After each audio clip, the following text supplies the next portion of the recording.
University and is pursuing an MA in creative writing with an emphasis on poetry at SF State.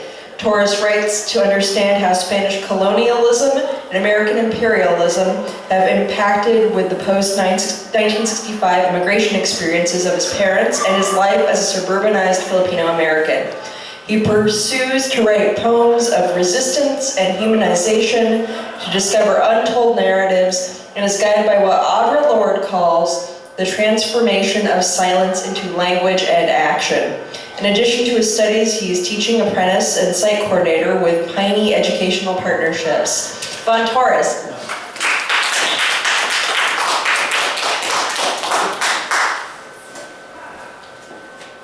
All right, thank you everyone. I'm glad to be here. This is my third year in the program, and I usually miss VelRo because I always have something on Tuesdays. So I'm glad. Thank you for letting me read here. That's great. Blossom Trails Roadkill. In the month of March, Blossom Trails and Roadkill fill spaces inside and outside of Highway 99. Bugs take flight between a slight heat and shivering chill, while father and son trek to the San Joaquin River with fishing lines to catch salmon and spend time that has been lost and found. Conversations flow with the river. Some words are meant to be heard and others drowned.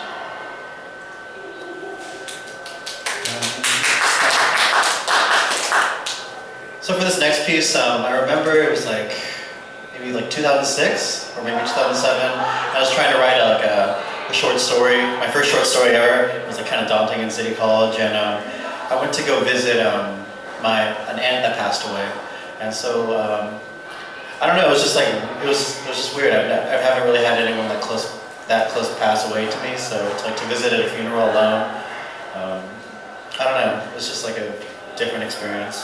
And I was 19 at the time, so. The Clovis Cemetery, 2:24 p.m. on a Wednesday. Sitting on the earth instead of standing on it is a seemingly simple act. Your hands feel the sun on the grass and the moisture flowing in the dirt. You sit and talk because prayer never seems to work. The only conversations with closed eyes are dreams. A ladybug crawls on your forearm and announces, same, same, same, same. You are a man, and now a woman, and confidently, the ladybug, the calla lily, and the water too. The silences are what bring you here. The lily wishes it was still rooted, and the water wants to flow into the San Joaquin, and I want to say, I love you, I forgive you, I'm sorry, I need help. A delivery from the dirt reaches your ears. Huwag matakot, do not be afraid.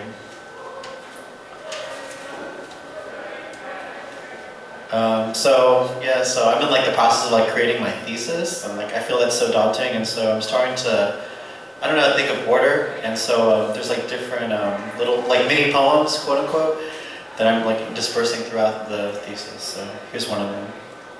Aralan sa aking mga magulang. Isa. On the weekends, turn on the TV, make sure you're watching the Filipino channel. Return to the potatoes you peeled with a dull vegetable knife. The potatoes are smooth and golden, like mama's complexion.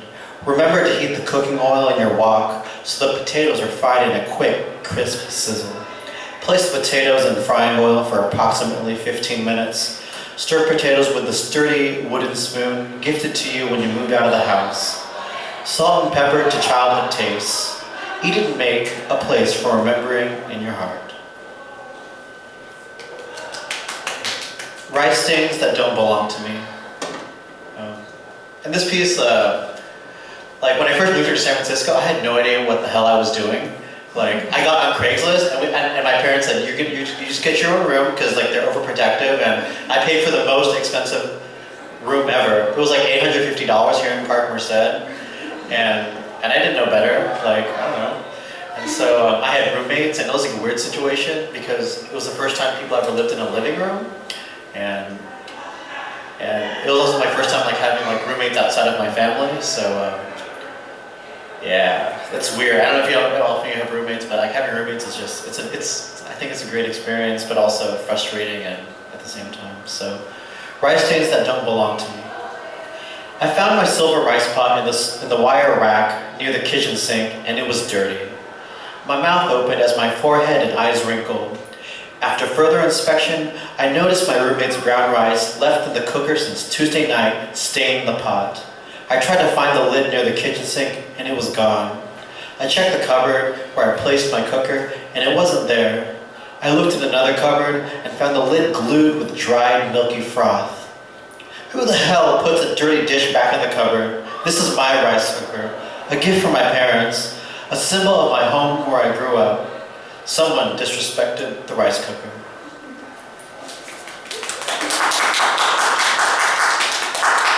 In the study room, let go of your pen.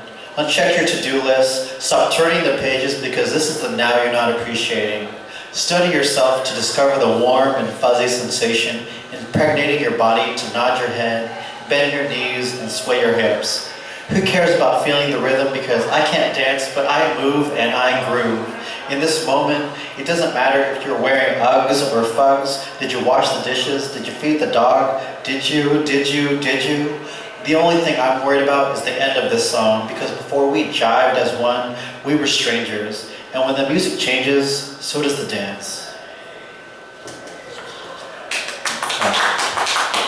Aralan sa aking mga magulang. Dalawa. Listening to Disco Inferno. Remember the Filipino party mom and dad started the Soul Train. You smile and enter the space between being in the moment and thinking about the past. Be thankful you know how to jolly jaywalker and also burn that mother down.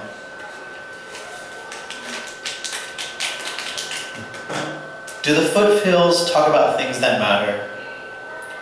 I was having a conversation with someone, and for some reason, the topics consisted of partying, drinking, smoking, other people, how those persons acted, their opinion about how those people acted, and how people should act a specific way in certain situations.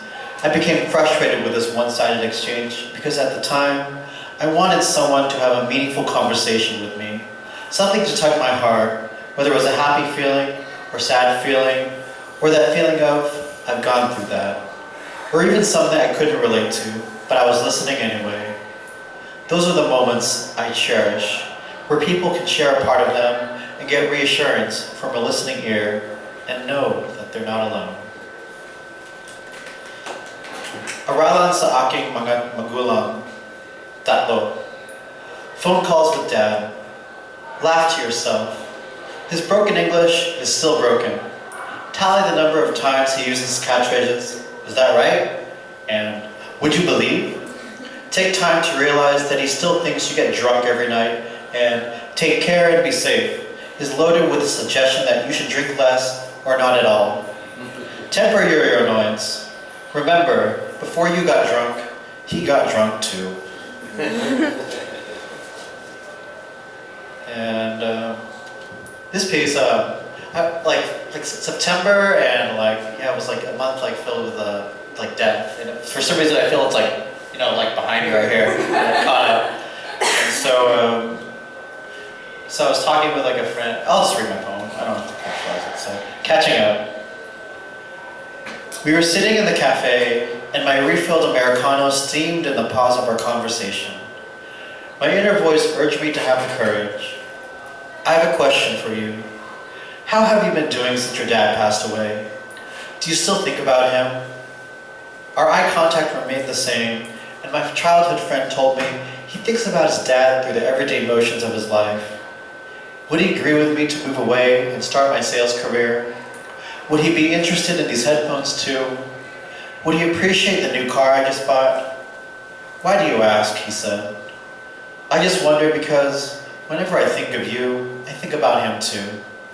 He said that this was the first time in 6 years that a friend asked about his dad. I don't even talk about him with my mom. We are silent about him. I'm glad you asked. Sometimes it's like people forgot, and it didn't happen at all. So for my last piece, I have one more poem and that's it. So thank you again. All right. Tahimik. Quiet ourselves from money. Quiet ourselves from fear. Quiet ourselves from shame. Quiet ourselves from time. Quiet ourselves from religion. Quiet ourselves from power. Quiet ourselves from silence. Quiet ourselves from missiles. Quiet ourselves because that wasn't supposed to happen. Quiet ourselves because we don't know the language. Quiet ourselves because we don't know closure. Quiet ourselves from grief. Quiet ourselves from birth. Quiet ourselves from light.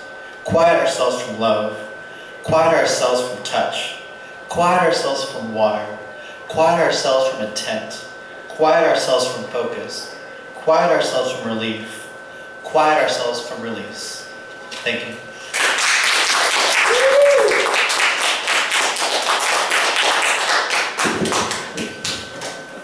You guys are so cute.